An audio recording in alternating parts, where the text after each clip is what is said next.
কাছড়াপাড়া মিউনিসিপ্যালিটিতে হঠাৎই হাজির এই পৌরসভার ভাইস চেয়ারম্যান প্রয়াত মুকুল পুত্র শুভ্রাংশু রায় হেরে যাওয়ার পর এই পৌরসভার সমস্ত কাউন্সিলর চেয়ারম্যান অনুপস্থিত থাকায় সাধারণ মানুষের কাজের যাতে কোনো রকম ক্ষতি না হয় সেই কারণে সেই হাল ধরতে পৌরসভায় আগমন বলে জানালেন তিনি।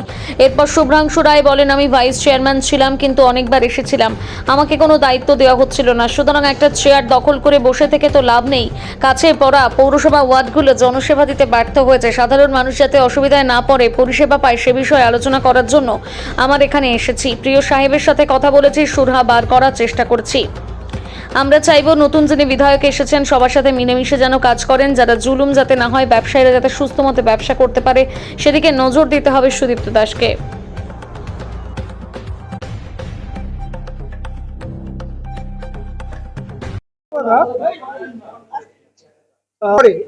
পৌরসভার শপথ গ্রহণের পরে আমি অনেকবারই এসেছিলাম, বোর্ড মিটিংও করেছি, কিন্তু কোনো পার্টিকুলার দায়িত্ব আমাকে দেওয়া হতো না বলে আমি আর আসতাম। কতদিন ধরে এই অনুপস্থিতি ছিল আপনার?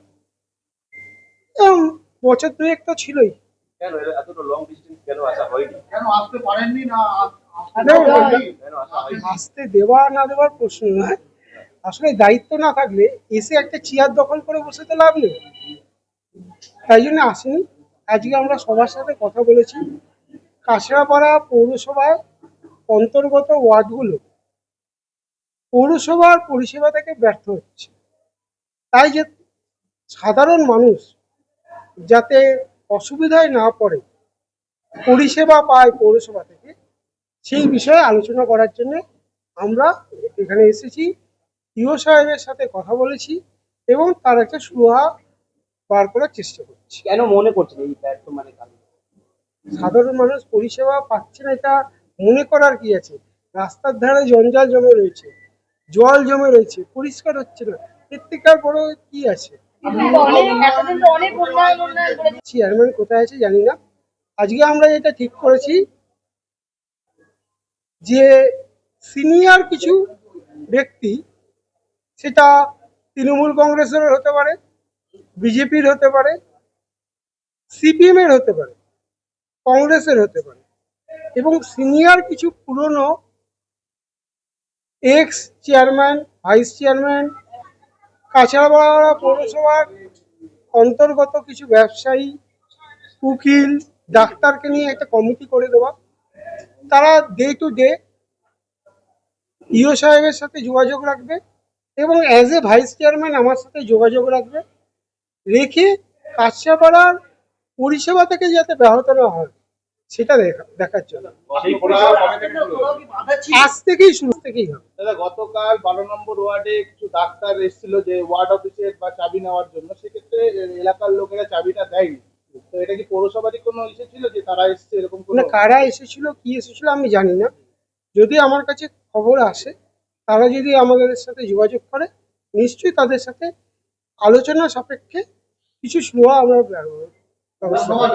কিভাবে দেবেন? হুম? পৌরসভার গাইডলাইন এখন আপনি কিভাবে দেবেন? আগে কমিটিটা হয়ে যাক, পৌরসভার মধ্যেই একটা কমিটি হবে যারা এলাকার উন্নয়ন এবং পৌরসভার উন্নয়ন দেখবে, সবকিছু নিয়েই আগে তৈরি হয়ে যাক।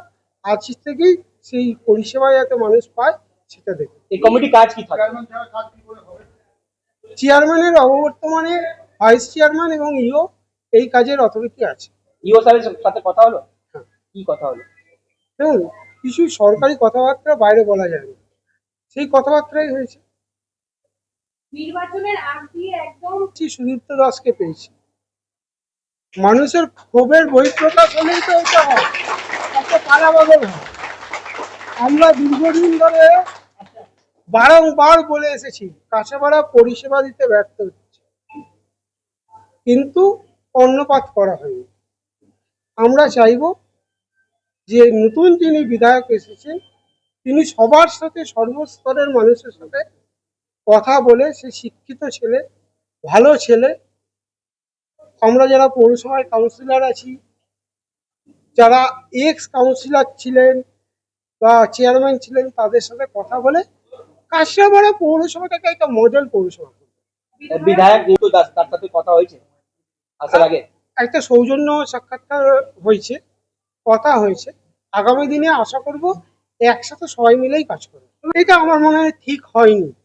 আর এই বিষয়ে যা বলা, আমরা আগে কমিটিতে করে নিই, আমরা কি কি উন্নয়নে ফোকাস করব, টাউন হল করব কবে, কি করব সব কিছু বলে দেবো।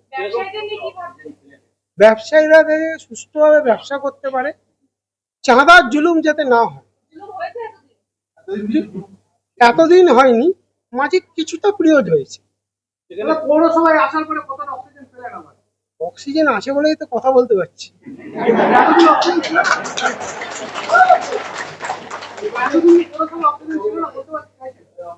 তাহলে তো আমি জীবিত থাকতাম না।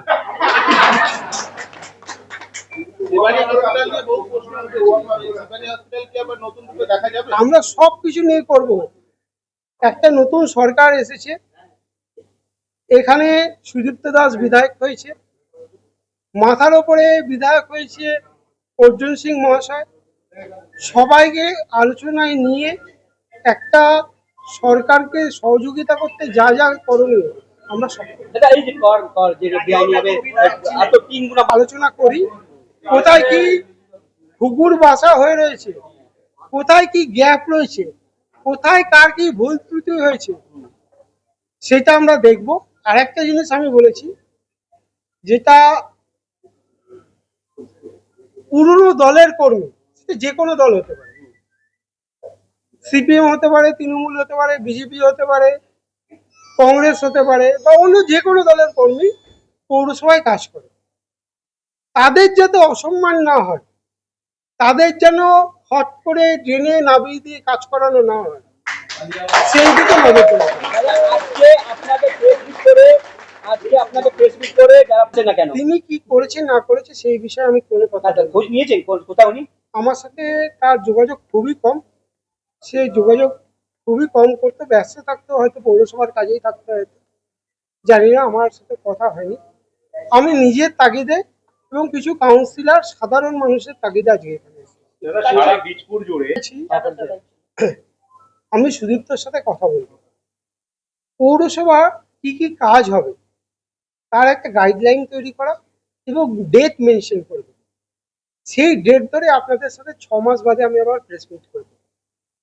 যদি আমার দায়িত্ব থাকে, আমি কতটা মার্কস পেলাম আপনারা দেবেন। এই যে এই মাঝখানে হ্যাঁ, এই যে মাঝখানে আশা করছি পৌরসভা আমরা বসি, কোথায় কি আছে গাফিলতি দেখে নিয়ে তারপরে আমরা উত্তর দেব। আমরা সবে আজকে এসেছি, কোথায় কি হয়েছে আমাদের তো সবটাই অন্ধকারে, আমরা ওই সংখ্যাটাও আমরা জানি না। শহরবাসীদের জন্য কি বার্তা থাকবে আপনার? শান্তিতে থাকুন, উন্নয়নের সাথে থাকুন। নতুন সূর্যোদয় হয়েছে, সেই গেরুয়া সূর্যোদয়ে আপনারাও গা ভাসিয়ে